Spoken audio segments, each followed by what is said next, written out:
Okay, y'all. Awesome, y'all, guys. It's another week, a new week in geek, y'all, if you will. Guys, we're back here with the Geekly Goods Roundup.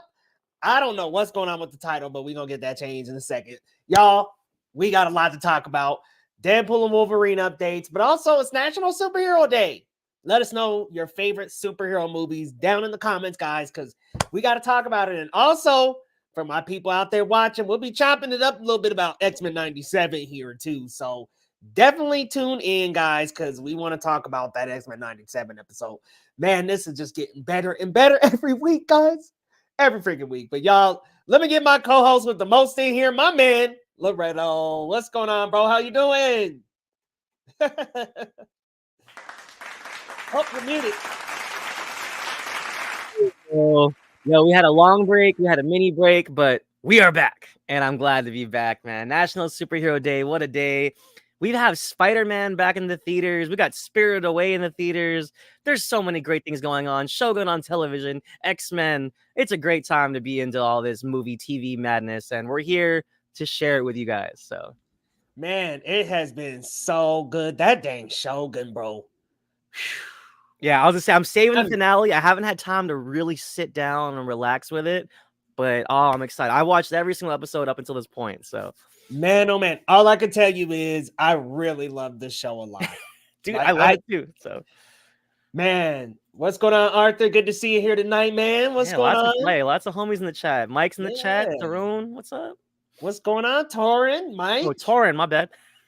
Kieran, good to see y'all.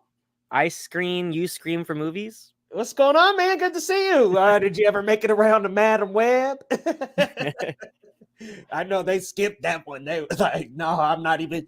Listen, we had like a podcast plan. I do not blame you, man. You're like, nah, I'm not going to watch that movie. I'm like, I totally understand. It was not good at all. It was not good.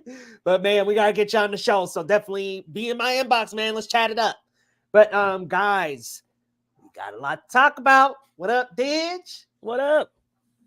And man, Broncos did pretty decent in the draft, y'all. Got us a quarterback. Hopefully Bo Nix works out.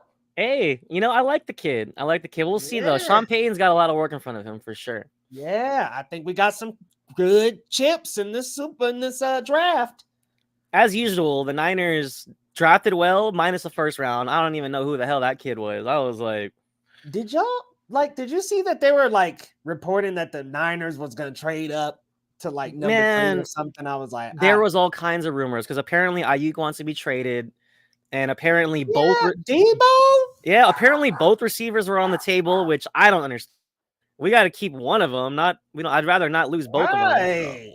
So. And then the kid we picked, I mean, whatever. He looks like he's okay, but in the first round, I don't know, man. I don't know. Right. I'm like, I don't know about that, but. And also the rumor is the receiver we pick later is probably going to turn out better than the one we got in the first round. So. Ooh, Tyler said he's ready for Brandon Ayuk or Debo to leave. Tyler, what do you care whether they leave or not? You damn Raven, get out of here. What do you care? You got King Henry. Be happy. Shit, that's a huge move. That's a huge move for Baltimore, man. All right, y'all, we're going to move into our first segment here.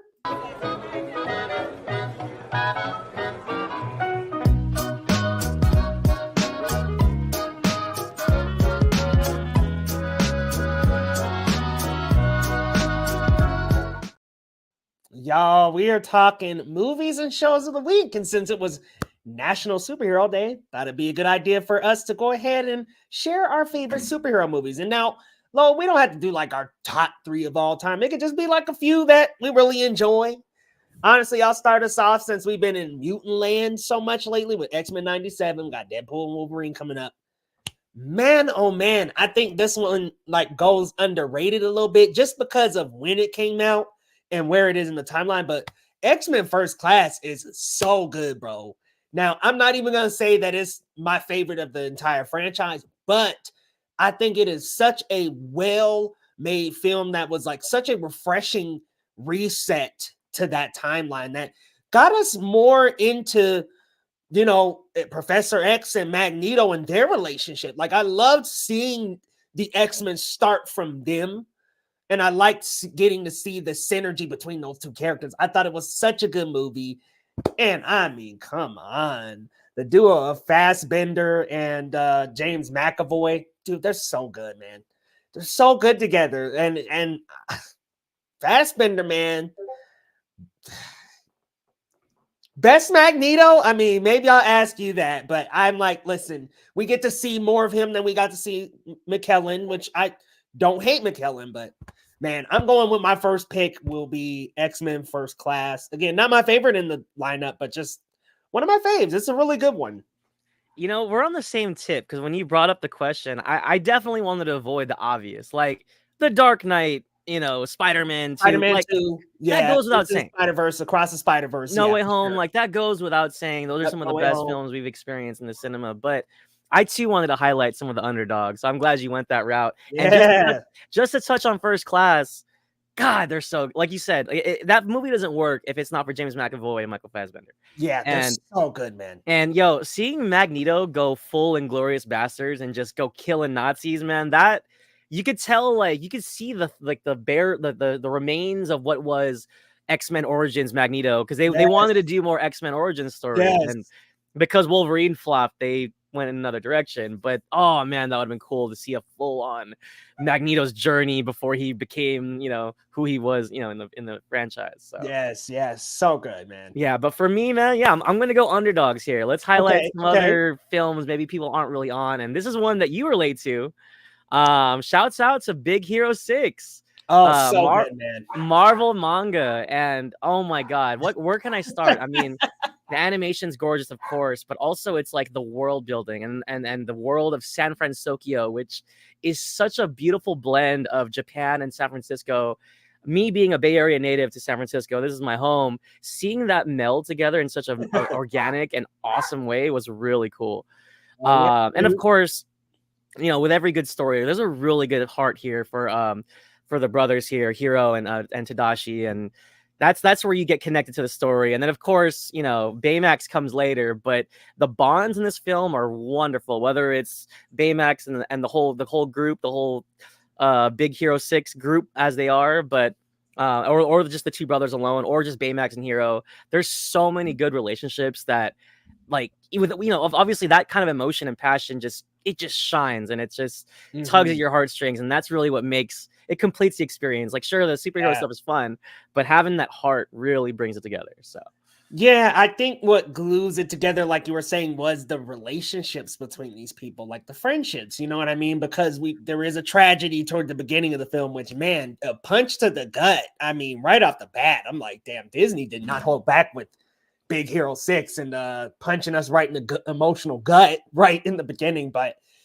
Baymax serves as, you know, a friend to help through that moment. And I think that the relationship between Hero and Baymax being this core, but also spreading across the other characters to where they all have intersecting relationships. Very, very good movie, I think. And I think underrated in the Disney library. I'm going to go with an animated as well for my next one. And again, I guess maybe this could be kind of obvious, but I'm going to go with The Incredibles, man. Like, honestly, I think that first Incredibles, the score, man, the animation, the powers, and I just honestly I like the conflict, and I think that having the villain be the sidekick originally, I love that storyline of kind of having this, revenge and jealousy of your idol. It's this cool kind of different take on a villain that I really love, man. But even just the Incredibles themselves, I love the family, I love their powers. I think that's one of the best. Like, if we're thinking some of the best superhero cinema here, I think it's great. So I had to pick an animated one too, but I know that's probably an obvious, but Incredibles, that's in like top 10 for me. Like it's literally incredible, man.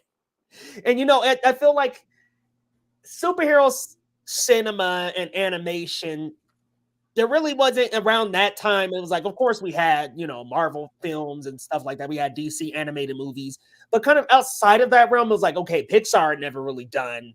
So that was something so new and refreshing, man. I love Incredibles. Keep going back to it. I love it. Yeah, I love it, man. I mean, that's top tier Pixar right there. And absolutely, even in like not just Pixar or Disney, I mean, superhero films, that's definitely top 10 for me too. So oh yeah. And it was also cool kind of mixing that 60s spy vibe with the genre. Like there's a lot of things that Brad Bird put into it, and it's just all these different things, the humor, the cast, like Jason Lee, Samuel L. Jackson, like, so you get all these really fun elements, and it's just amazing. Come on, where's my super suit? Everybody knows that line, and it's just iconic. Yes. All right, time for you to pick one. Yeah, man, this is fun. So I'm going to talk about one probably nobody's seen, nobody knows about. But again, this is why I thought this would be fun. I know where you're going. Shouts out to a 1930s pulp like comic hero. He's mostly famous for being like on radio shows, but in 1994 we did get a film adaptation, and admittedly the actor is in kind of hot water now, but never mind that. Let's just talk about the movie. It was The Shadow, starring Alec Baldwin, Ian McKellen, Tim Curry. Great cast. And yes, this movie, it was part of my childhood. I loved this movie. I dressed up as The Shadow as a kid. He has like the red scarf over his face. He can literally turn into a shadow and go invisible. He's got pistols. He's kind of like Batman, but just a little bit less. Like more, he has the theatrics of Batman, and he's a rich playboy type, but his character's a little bit more sinister, if you so say so to will. He's got like telekinetic like powers where or not telekinetic, like telepathic powers where he could like enter your mind and make you see things. So there's supernatural elements that are really fun to this character too. And as someone that loves old film, loves film noir, The Shadow is so fun. And Tim Curry, man, Tim Curry holding a Tommy gun.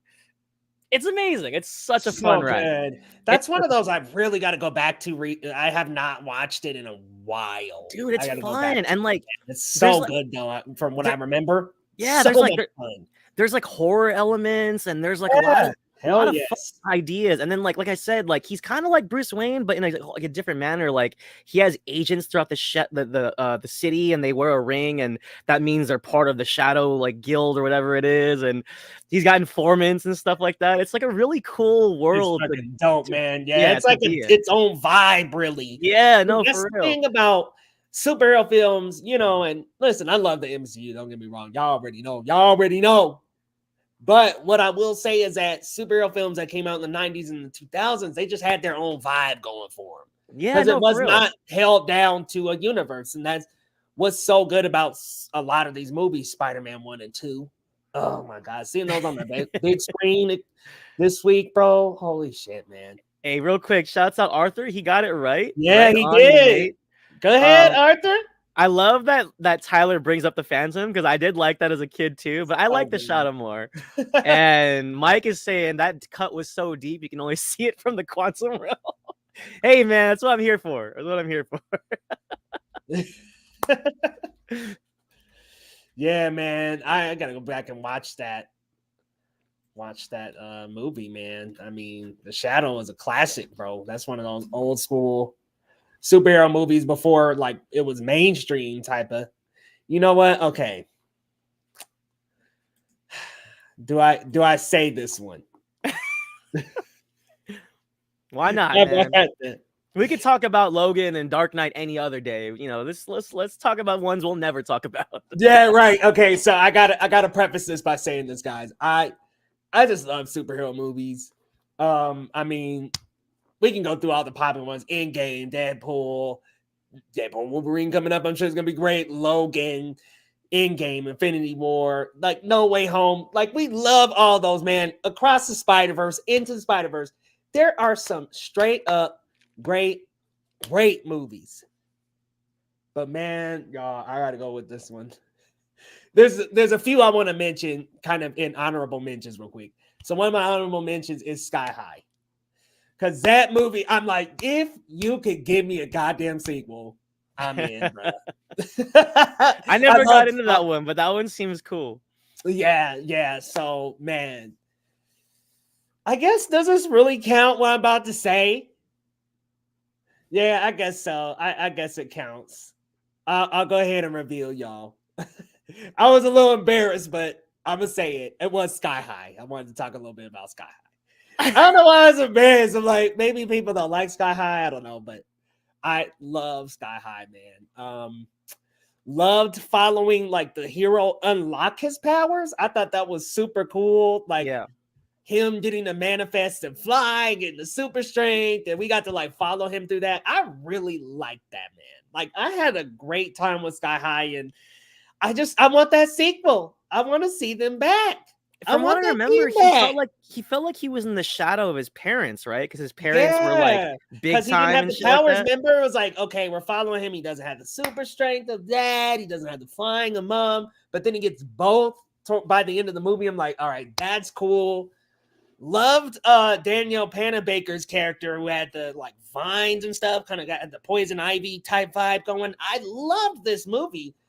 And I wish they would just bring it back, but I feel like it's too late now, huh? Like it's probably that ship has sailed. Yeah, like way too late. Man, I like Sky High, man. Marvel Latin News. Hello. Hey, what's going on? Good to see you. Man, y'all we gotta real quick talk about this one, Lo. X-Men 97 this week. Man, oh man, tell me why Ross gonna sit behind the bunker like, oh, this bunker is built to protect us from the Hulk. Yeah, right, bro. Right. And y'all think that was gonna stop you from Rogue? Like I was like, that's so goofy. I'm sorry, Ross should not have said that, but okay, for my people who have not watched X-Men 97, I'm so sorry. We're talking a little bit of spoilers here, but bro, when I saw that shield hit the snow, I was like, Cap is here, baby. But man, that shield got thrown like a frisbee, didn't it? I was dying. I had me weak. Man, what do you think of this episode, man? I really like this one. I mean, it did something daring enough that, yes, some superhero movies have done before, some shows have done before, but of course, when the hero actually seeks out revenge, I mean, not shying away from showing us how far grief and loss really can push. And I thought that was just such a brave, cool thing to see in a Marvel show, but I was like, man, this is not for some kids, because that was dark, bro. That was dark, man. Like, I was just like, that was so dark. But I love how much they're blurring the lines. And also something I was thinking about this week, man, was like, okay, in the process of all this loss, notice they don't have Professor X, bro. Man, he be holding them together, bro. Because I'm like, all right, well, what happened with Cyclops and Madeline Pryor, like, holy shit, lost her.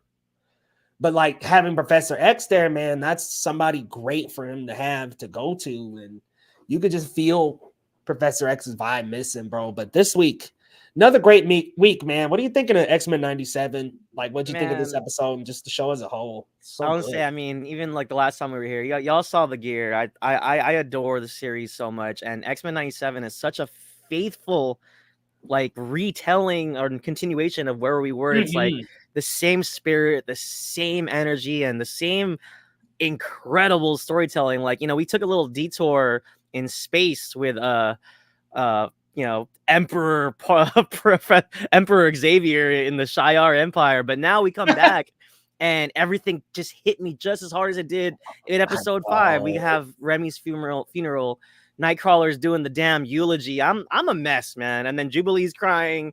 Jubilee's like, where is she? Obviously, we're talking about Rogue, obviously. And again, like the deep cuts and quotes that you can just pull from this show. This one got me real good. I think it was Ross, and she shoves him against the wall. And Ross is like, hey, wait a minute. Aren't you supposed to be a good guy? Aren't you one of the good mutants? And then Rogue just like in tears in her eyes, she's like, you killed all of them. Now you're stuck with me. Like, yo, that is hard. Not only is that hard, it's heart-wrenching. Man. It gave me chills. I was like, yo, Rogue is mad. Like, she was ready to go. And you know what I mean? Like, not only is she channeling, obviously she has Captain Marvel's essence. Can you imagine, like, you ain't stopping Captain Marvel with a bunker? Like, she... So, oh, man, seeing Rogue's grief and anguish, oh, that was intense. And, man, this whole season starting to really come to a head here. And I'm so excited to where it all comes together when, you know, obviously Xavier's coming back. Obviously, Cable's going to be coming back into the fold. Storm's coming back. Bastion's in the story now. I'm like, holy crap. So Bastion was behind pulling all the strings. Right. I know this. I'm like, okay, that's nuts. And bring him in. And yeah, I don't and know. You know I'm wondering if they go with like the Professor X Wolverine amalgam Sentinel. Yeah, I was like, what is it called? The Sentinel. Right. Use the powers with that Sentinel. I'm like, they gonna go with that shit to end the season or something? Because, like, I mean, he's got Magneto now, so I'm like, all right. No, that X is coming back. Is it gonna be that Sentinel versus the X-Men? Oh, that tore me up. When I saw him in the chair, and man, it was a trip seeing the Trask Sentinel, whatever you want to call it, android thing. That was intense. And what a battle. I mean, obviously they were outgunned, and that was the full X-Men team too. They couldn't do a damn thing. Yeah, I thought Storm was gonna fly in when that happened, man. Seeing her get her powers back. Oh yeah, she's back, y'all. Yeah. I thought she was gonna come back in and zap them, but Cable's I'm cool with Cable coming in the fray. Yeah. I kind of I love that little line. He's like, we'll talk about it later, Dad. right when he realizes it's his damn son, I'm like, damn. So you know what's funny is he appears, I think, 3 or 4 times in the original series, and I'm like halfway through finishing that as well, from a rewatch. And they never really address it, and so I'm glad they really got that closure now, because addressing it. They never talked about it before, so this did. Yeah, because I don't think was it established originally that Cable was probably so. No, he was always so he was always Nathan Summers. Yeah, and I think in the show before it was mentioned who he was, but Cyclops never realized it. Yeah, so now that he's like looked in his eyes, he's like, oh shit. Yeah, because he just had the son, so like looking into his eyes. Yep, like, that was that's cool. Exactly how Madeline Pryor recognized him too. So and again, this is what I mean. How everyone that's working on X-Men 97 obviously was just so deep in the 92 series. It's all coming together, man. It's beautiful. Like, it's so well done. I mean, just honestly too, the animation style has really grown on me. Not that I had an issue when it was in the stills, but now that it's been in motion for weeks and weeks, I'm like, it's great. Honestly, I think it's wonderfully animated. I don't think it's definitely not 3D. It's definitely not what if. So like it's definitely like its own thing, and I think that's okay. Its own thing, and I love it. I love how it looks personally. Got a couple more comments here. Television Academy always nominate Disney Plus show. Yeah, I don't know if they will win an Emmy, but maybe.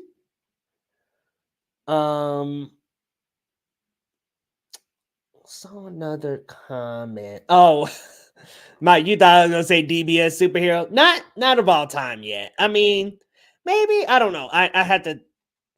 The movie as a whole, maybe not, but the Gohan moment. I know. You know what's funny? I actually pivoted to the Shadow. I wasn't originally going to talk about it, but I figured why not? Like, when am I ever going to talk about the Shadow again? So, but I pivoted to Sky High. Hell, I wasn't going. Right? But you know what? Originally, I was going to talk about Unbreakable, which dude, I was in and of itself is a fantastic superhero movie. So yeah, that Unbreakable, man. I love Unbreakable. So good. And what's weird is, that and Split are great, but I didn't love Glass, man. Yeah, I think they belong together. I think he was doing the, what do you call it? Like, he obviously was doing like an anti-Marvel movie, but he did it so much in a manner that it just wasn't as intriguing as Unbreakable or Split. Like, yeah, I feel that. Oh, Geek Ledger has a comment here. I had some issue with Cap's characterization until it was brought to my attention that Cap in the comics is not MCU Cap. He is not the moral compass of the Avenger like the MCU portrays. Yeah, Cap, they definitely changed a lot of characters for the comics. Iron Man's pretty similar, but Cap, very changed. There's a lot of changes. And if you watch Thor Ragnarok, I mean, that ain't the war, bro. I mean, not to say Chris Evans' version of the character isn't layered, but Comic Cap has skeletons in the closet. Comic Cap, he's not perfect. So Comic Cap done some shit. Yeah, I mean, where'd you guys think we got the Hail Hydra from? Hail Hydra. All right, Loretto, you ready for the roundup? Oh yeah. So, man, let's do it.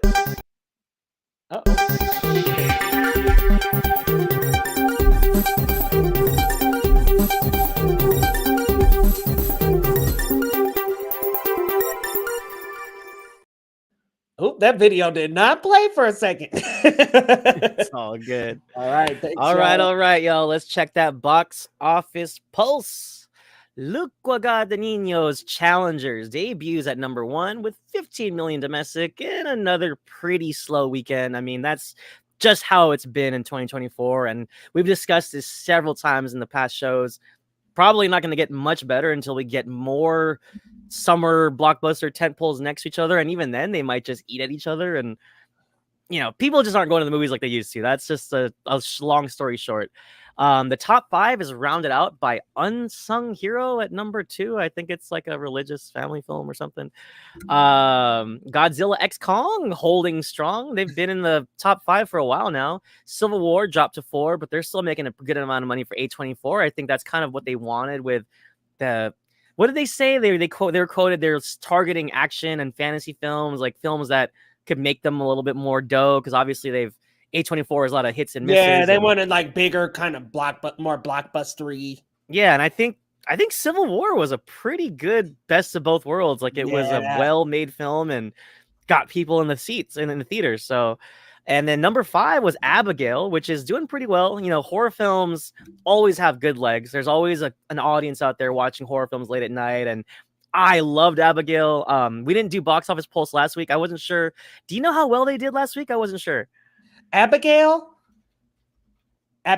Yeah. The Abigail did great, man. Oh yeah. Well, I mean, again, I bet you it's gonna have enough legs to at least make its money back. But I thought, if you guys haven't seen it, Abigail is a romp. It is a hilarious, over the top, but just really fun horror comedy. Radio Silence always brings the best. Very much in the vein of their breakout hit Ready or Not. And yeah, I loved it. So if you guys haven't seen Abigail, check it out before it leaves theaters. Oh, so good, man. I mean, it's funny. Like, what I love about it is that it does have that Radio Silence stamp to it. It's got their brand of humor. Oh, yeah. Mixes. Honestly, it pretty much is a big horror comedy, y'all. Like, I'll be honest. What's his name? Kevin Durand? Like, oh my God. There was 2 things he said. I was laughing out loud. My laugh was like echoing down the hallway of the freaking movie theater. Oh my God, he was so fucking funny. Holy shit. So funny. But I Leo, thought Catherine Newton too, Melissa Barrera, they were great, man. yeah, man. But honestly, our number one film here on the Pulse, I haven't seen Challengers, man. Were you digging it? Oh, I love Challengers. Loved it, y'all. Listen, my top 3 of the year right now is Monkey Man's up there, but Dune is number 1, Monkey Man number 2, and then Challengers, man.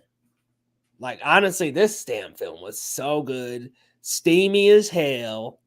The soundtrack is his own character, bro. I love the score of this movie, man. Trent Reznor and Atticus Ross, y'all killed it, man. I was gonna say, man, Reznor Ross, man, that's just say less.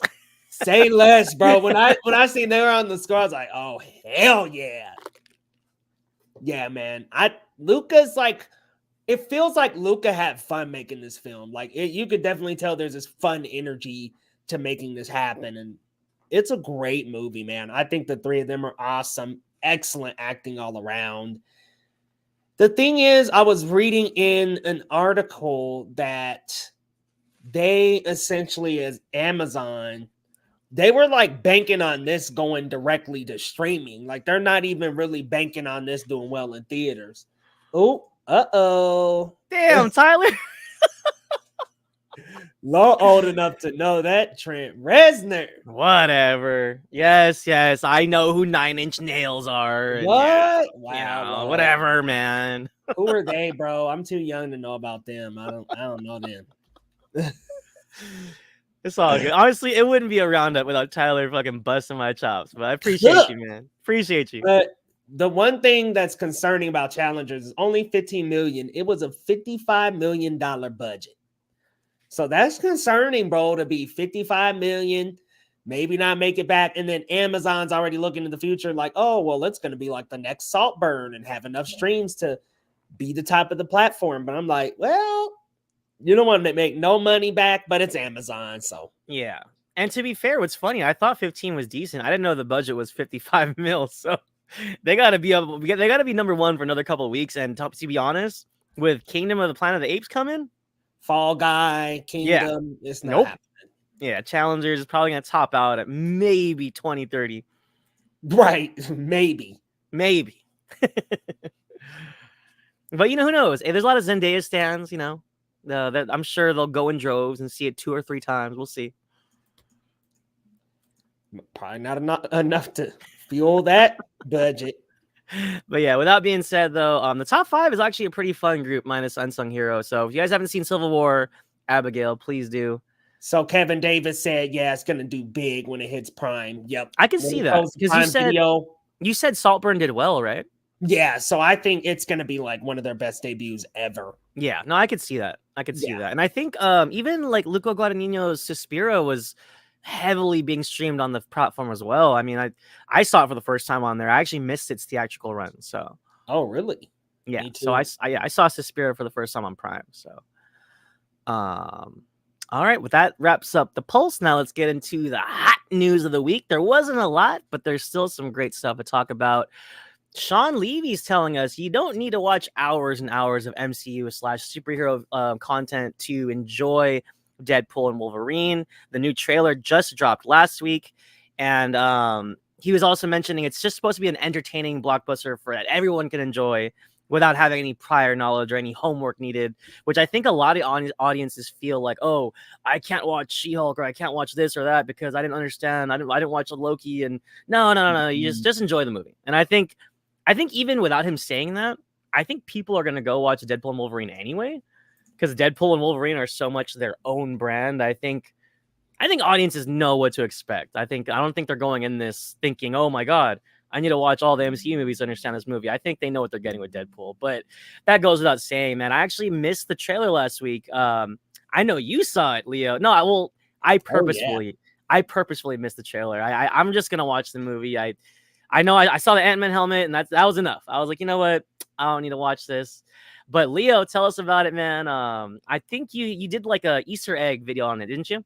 Absolutely. So there's some great stuff in this trailer, guys. But one thing I will say is it looks like it's going to be a lot of fun. But I'm like, won't you have to watch X-Men movies? Like I would maybe at least watch X-Men, right? Just because I'm like, well, we've got Wolverine here, got Deadpool here. I mean, at the very least, Deadpool 1 and 2. I mean, Right. at the very least. But Right. I would think Deadpool 1 and 2, X 1 through 3. Now, I know there's like conflicting stuff coming out, like, oh, there's a lot of X-Men, there's a little bit of them. But if you want to understand all the Easter eggs, like, yeah. You know what else, though, X1 too? through 3, the First Class and all that. Do all that. You know what else, though, too? I feel like Shawn Levy is like underestimating the fact that the Fox X universe was pretty big. Especially pre-MCU. I think a lot of people have seen at least the original trilogy. You know what I mean? Like, there wasn't the MCU back in 2002 to 2004. No, dude, we had the X-Men trilogy and the Raimi trilogy. Yeah, Raimi that's all Spider-Man. people had, and I think everybody saw those movies. So I think Shawn Levy's kind of underestimating his audience here, in my opinion. But right, I'm just kind of like, all right, I know there's. He's trying to make it sound like, you know, you don't have to watch all these MCU movies, but there's gonna be Easter eggs and stuff. There's already like an Ant-Man skull in the trailer. Right. It's like, right, and then I think I was really not trying to see it, but I saw Azazel. You know, I mean, we got some First Class references here, like right. I'm like, we bring it in obscure, like small time X-Men from these movies. Hey, by the way, shouts out Jason Fleming because he doesn't have any lines in First Class, but he was in Lock, Stock, and Two Smoking Barrels in Guy Ritchie's first film. Yeah, Jason Fleming is awesome, and they didn't let him talk. He just stands there and teleports. He just teleports, and then we don't even like whatever. That was my only issue with First Class. We got a lot of throwaway characters. Like, what's up, T3? Good to see you, man. Hey, welcome, Chris. Says not only did I do my X-Men homework, I did extra credit. Hey, that's what I'm doing. Right. I don't have to rewatch the original series, but I'm like 4 seasons deep. Look, so Tyler said you definitely could see X-Men: The Last Stand, Origins Wolverine, Dark Phoenix, and the New Mutants. If you don't want to sit through hell, I would completely understand. Hey, y'all could take Apocalypse too, man. I mean, that's not necessary. I'm down to knock that one off too. But you know what? I will say, I'll mess around with some Last Stand every now and then. No, me too. I was gonna say I'm one of the few defenders of Last Stand. I don't like love Last Stand, and I think in that trilogy and among the movies, it is one of the worst ones, but it's definitely way better than the rest of that list. You know what's really funny is 2006 when that dropped. That was one of the few DVDs of the X-Men that I had because I was waiting for a box set. But I was so eager to just watch it. It was on sale, and for a long time, the only X-Men DVD I had was The Last Stand. So to get my X-Men fix, I would rewatch that one like over and over. Man. So good. Yeah. I mean, I don't think it's just the best X-Men film again, but it's still fun. Think it's, you know, I don't think it's worthy of that. The rest of those, yeah. I skip up Origins. You don't gotta watch that mess. That was like honestly, that was probably one of the most disappointing superhero films ever because the hype for that before it came out was through the roof. Like if Twitter was blowing up back then, that shit would have broke the internet back then. So we know, Tyler, that they did the retcon. We're glad that they did, by the way. I mean, oh yeah. I love the retcon. So yeah, we saw James Marsden. Yeah, we saw that. He's alive. MK Jensen at the end. He was in the Last Stand for 5 minutes, but yeah, they fixed it. They fixed it. Literally barely any time on that screen before he got cooked. They killed the leader. I was like, what? Like, damn. Off screen death. Jesus. I was like, this is pretty goofy, but okay. That was shady as hell. Yeah, I was like, I don't know about that. Yeah. But at any rate, you know, I'm going to be honest. I'm calling it. I think Deadpool and Wolverine is going to get everyone back in the MCU's graces. I know everyone's talking crap. Oh, they lost it. Oh, super fatigue. No, we'll be back. And we'll all be seated. We're all going to go. Do y'all think it's going to make $1 billion, though? I don't know that it's going to make $1 billion. You don't think so? I don't know, man. Like, I could 100% see an $850 million scenario. Yeah. Well, to be fair, I think the R-rated part of it is what might hold it back a little bit. Yeah. It's not really a family-friendly film, so that might steer some families away. I mean, maybe people are down to let their kids know now, like, you know. Yeah, but I mean, you know, I think it'll be 50-50. Like some parents won't give a shit, and then some will be like, "Oh, you can't watch this," right? So yeah. But yeah, let's keep it trucking, guys. Man, this was last week's news, but I wanted to talk about this still, just because I think this is fantastic. Keanu Reeves will voice Shadow in the third Sonic film, and I know, Leo, we were talking about it earlier off air. I know you're kind of mixed about Knuckles, but this is fantastic casting. I think Keanu Reeves has such a great voice. I don't think I would have enjoyed Toy Story 4 if it wasn't for Keanu's Duke Kaboom. And yes, I Canada. Like, that guy was just so freaking hilarious as Duke Kaboom. And I'm excited to see what he'll bring to the character. Because I think people forget, like, they get so used to seeing Neo / John Wick, him killing people. But Keanu's actually a funny guy. Like, he's got a good sense of humor, and he could be funny. He could be, he could do a lot of fun things. So this will be cool. Leo, I know you're hyped about this, man. You already know, man. Keanu Reeves as Shadow? Hell yeah. See, here's the thing about this matchup is that I was cool with like Hayden Christensen having that role. I was like, all right, that rumor went around. I messed with that, but better case scenario here. This is great, man. John Wick, who handled guns, is Shadow, who had guns in his own game, by the way. I'm here for this, y'all. Wait, man. so hold on.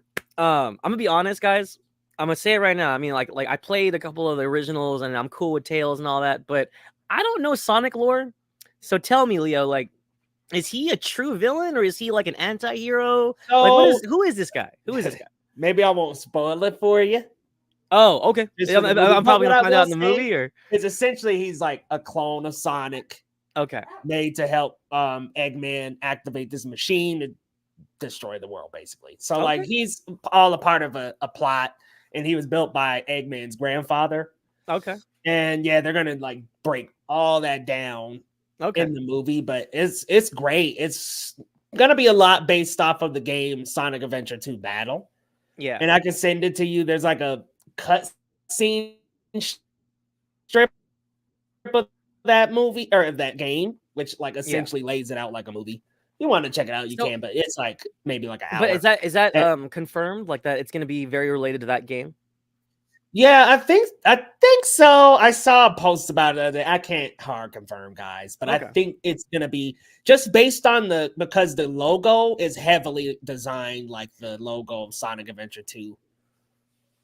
Okay. So it's like, yeah, I think it's very much gonna be based on that. But yo, I'm hyped, man.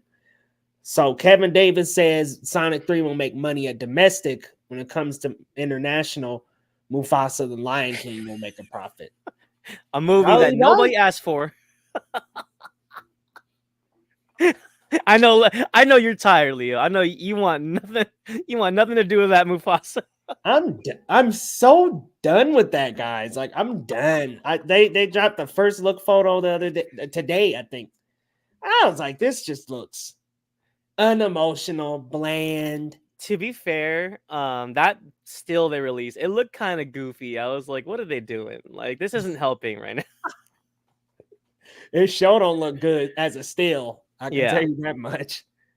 But with that being said, I just want to comment that like I said, I'm not a huge Sonic guy, but I really enjoyed the second film.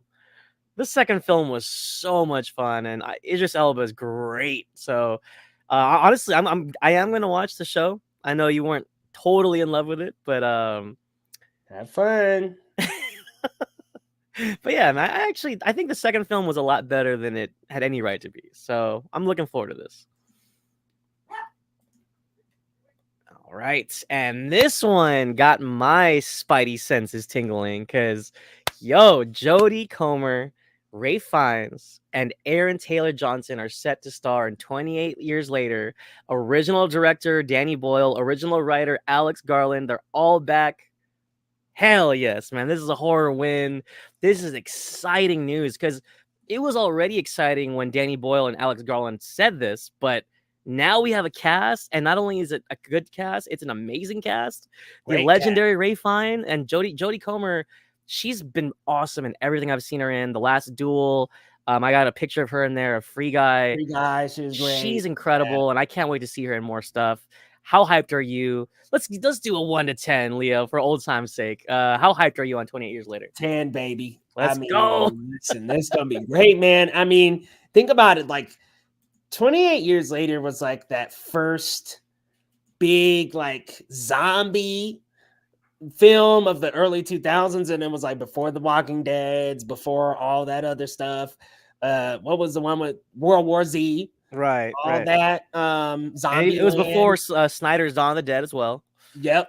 It was like that thing that kicked off the zombie craze. So I'm glad to see it come back around with a great cast. Cillian Murphy is actually executive producer. Nice. On the movie. So I was like, okay, that's cool.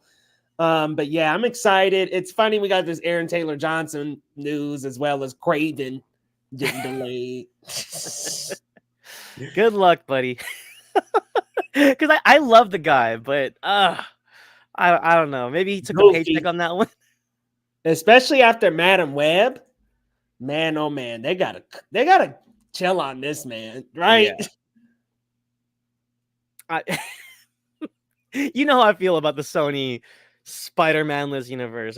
So that goes without saying. But this is exciting. And did you like 28 Weeks Later?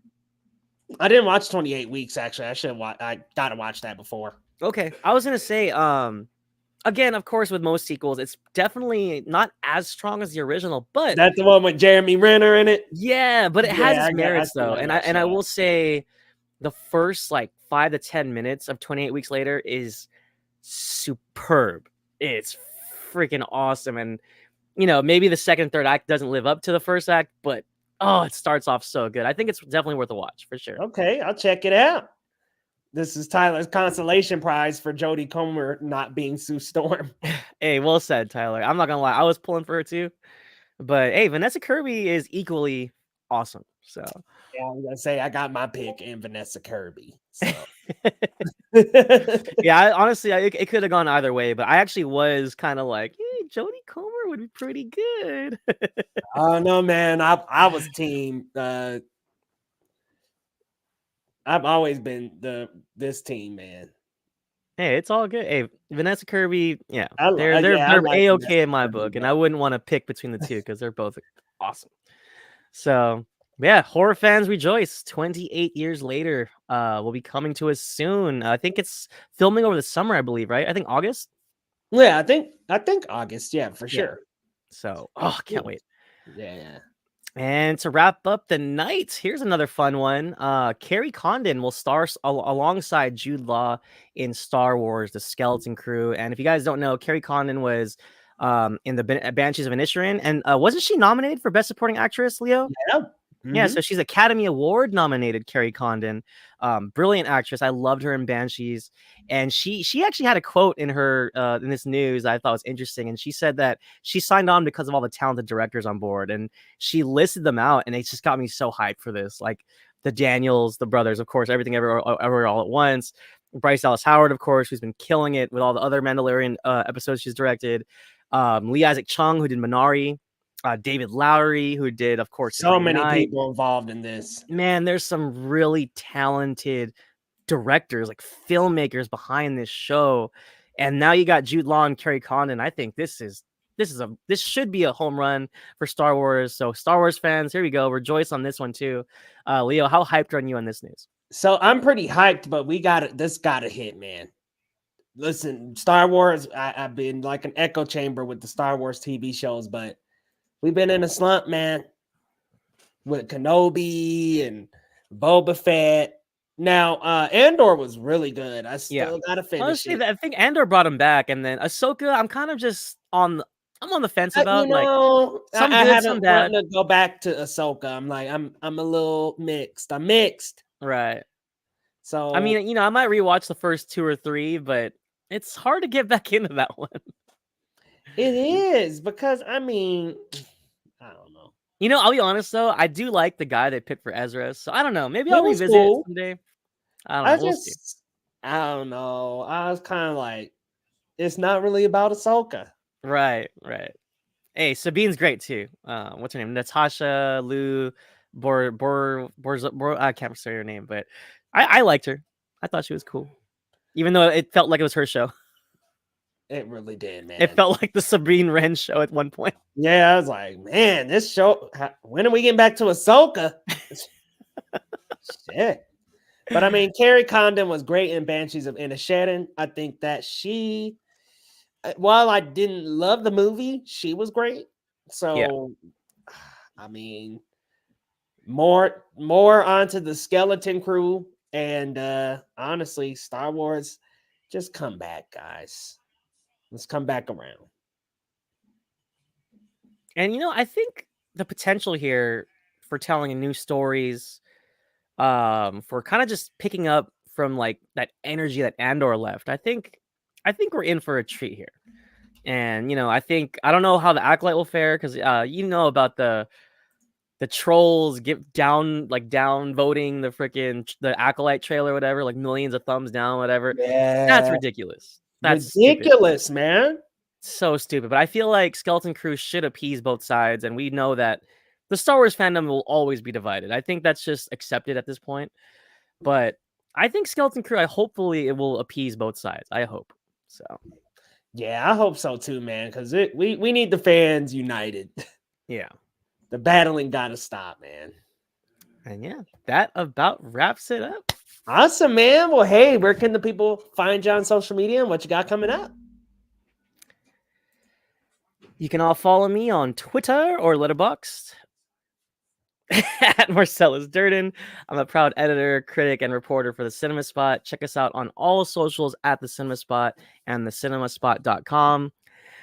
You know what? I'm lagging on a lot of reviews, but you can always find great TV and film reviews on our website. Please check it out. I slacken, but at some point I will write a Love Lies Bleeding and Problem Meets review when I find the time. Check us out at thecinemasspot.com. Thecinemasspot.com, y'all. Go check out Lo over at the site, y'all, and go give him a follow over on Twitter. And y'all, if you're on any social media platform, at Geekly Goods over here, y'all. Got some videos coming up this week, so stay tuned on the main channel. And then come back next week. We'll have our other co-hosts back here next week as well for our next show, y'all. We'll see you next time on the Geekly Goods Roundup. See y'all.